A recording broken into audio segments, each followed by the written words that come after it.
कभी सोचा है भगवान इतने ऊंचाई पर क्यों रहते हैं, हजारों किलोमीटर ऊपर इन दुर्गम रास्तों पर। बहुत लोग से सुना था केदारनाथ की हवा में कुछ अलग है। आज खुद जाके देखना है कि बात सच है या बस एक कहानी। बस रास्ते में ही बह रहे थे कि अचानक गाड़ी रुक गई। पहले लगा शायद नॉर्मल जाम होगा, लेकिन बात उससे ज्यादा बड़ी थी। आगे रोड बंद थी, पहाड़ का एक बड़ा हिस्सा नीचे आ गिरा था। कुछ देर के लिए सांसें अटक गई। अगर हम थोड़ी देर पहले वहां होते तो क्या होता, पर शायद भोले की कृपा थी। पुलिस ने मलबा हटाया और हम किसी तरह सोनप्रयाग पहुंचे।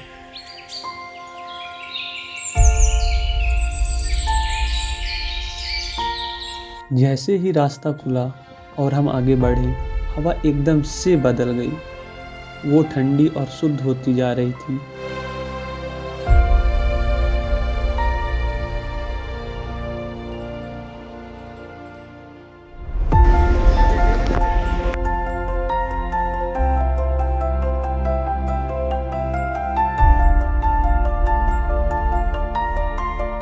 सोनप्रयाग से गौरीकुंड का रास्ता करीब 5 किलोमीटर का है।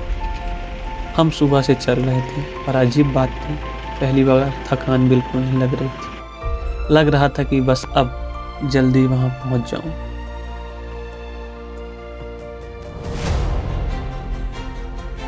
गौरीकुंड से असल पैदल यात्रा शुरू हुई। नीचे से देखकर सोचा था आराम से चढ़ जाएंगे, क्या ही है।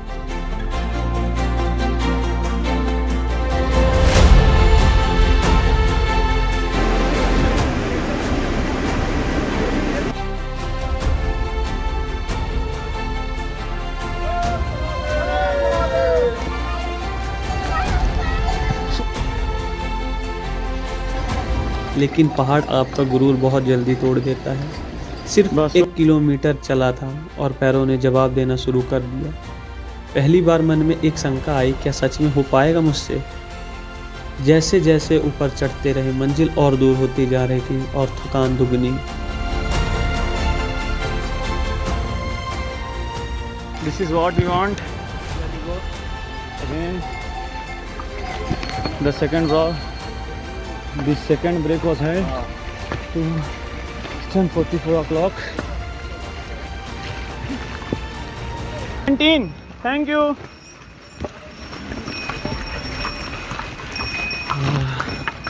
यहाँ कुछ दिखेगा तो नहीं, पर मैं झरना के पास जरूर पहुँच गया हूँ। ये यहाँ से झरना गिर रहा है और ये इधर। अब हालत ये थी कि अब चलना मुश्किल हो रहा था। हमारे लिए पहली बार था, तब से चाहे हम भगवान की परीक्षा समझे या अपना अंदर का अहंकार, दोनों ही ध्वस्त हो रहे थे। अब लग नहीं रहा था कि हम चल पाएंगे। जस्ट 7 किलोमीटर का सफ़र बचा है और काफ़ी ऊंचे स्थान पे यार टेरी काफ़ी परेशान किया है। उधर जाना है। You taking a shortcut. चलते चलते सुबह हो चुकी थी और पहली बार मैंने एक अजीब सी चीज़ देखी। सूरज निकल चुका था, पर उसकी किरणें जमीन तक नहीं आ पा रही थी। इन विशाल पहाड़ों ने रोशनी को भी जैसे रोक रखा था।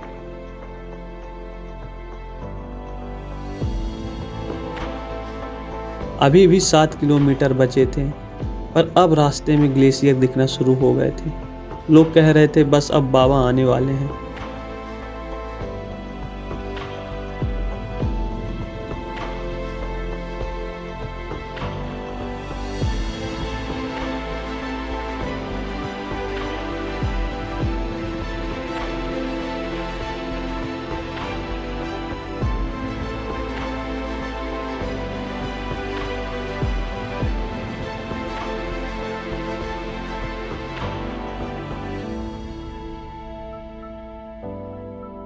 फाइनल ट्रैक कह लें जिसे। नहीं लेकर आया तो हाँ, ये थकान अपने पीक पर थी, तभी सामने एक शॉर्टकट दिखा। ये रास्ता सीधी चढ़ाई था, खतरनाक था और बेहद खूबसूरत। यहाँ से बहुत कम लोग जाते हैं, पर इसका सबसे बड़ा यह फ़ायदा था कि यहाँ खच्चरों की भीड़ नहीं थी।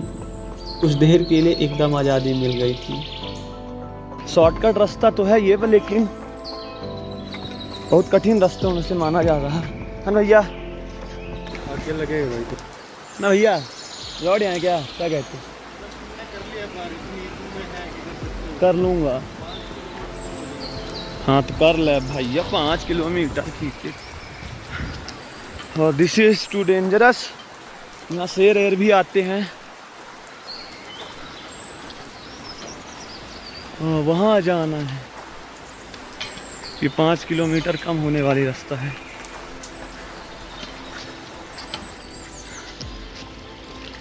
मजा ऐसे में ही आती है ना? तो आप क्या करते हो? आप इंजीनियरिंग कर रहे, कौन सा ईयर? अच्छा, मैं एमबीए कर रहा। हाँ अच्छा। तो आप अकेले आए हो? नीचे थक गए? हाँ, चढ़ाई देख कर चलेंगे। ये तो गलत किए हैं। बहुत ज़्यादा कठिन रास्ता है, यहाँ कोई भी नहीं आता, बहुत मुश्किल है, लोग उतरते ही हैं। देख सकते हैं यहाँ भूस्खलन हुआ है। ये चढ़ने के लिए इधर ही से है, कोई रास्ता नहीं है।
इस 2 किलोमीटर की जानलेवा चढ़ाई ने हमारा 5 किलोमीटर का लंबा रास्ता कम कर दिया था। रास्ते कठिन जरूर थे, पर हर कदम पर लग रहा था कि मैं कुछ अचीव कर रहा हूँ। और देन 1 किलोमीटर केदारनाथ। पूरा चढ़ लिया हूँ पहाड़, पूरा का पूरा, बिना कोई खतरे के साथ। सब कुछ सबसे डेंजरस रास्तों पे गए, देखे फिर चारों तरफ।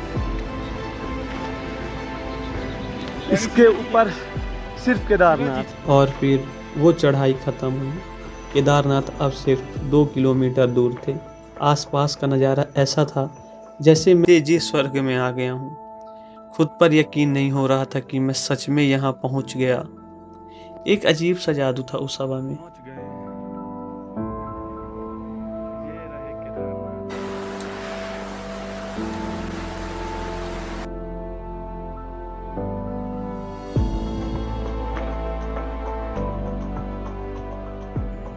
मंदिर के सामने खड़े होते ही मेरी सारी थकान, सारी दर्द 1 सेकंड में गायब हो गई, जैसे कभी था ही नहीं। सफ़र के शुरू में मैंने आपसे एक सवाल पूछा था कि भगवान इतनी ऊंचाई पर इन मुश्किल रास्तों पर क्यों रहते हैं। केदारनाथ आकर मुझे मेरे जवाब मिल गया। वो इसलिए क्योंकि वहाँ तक आते आते इंसान अपना सोल, अपनी ईगो, अपनी फिजिकल आइडेंटिटी सब रास्ते में ही छोड़ आता है। जब आप बिल्कुल खाली हो जाते हो, अंदर से टूट जाते हो, तभी तो आप उस वाइब को महसूस कर पाते हो जो सिर्फ यहाँ ही। केदारनाथ एक जगह नहीं, केदारनाथ एक एहसास है जो मिलता नहीं है, कमाना पड़ता है।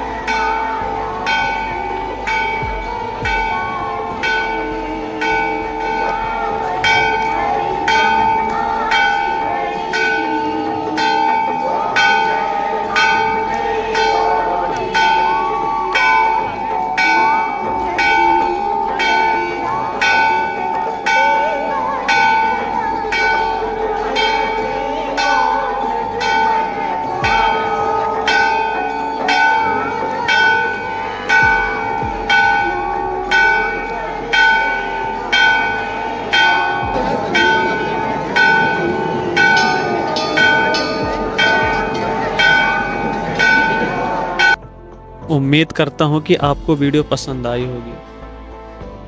अगर आपको वीडियो अच्छी लगी तो कमेंट में बताना आपको सबसे ज़्यादा कौन सा अच्छा पार्ट लगा।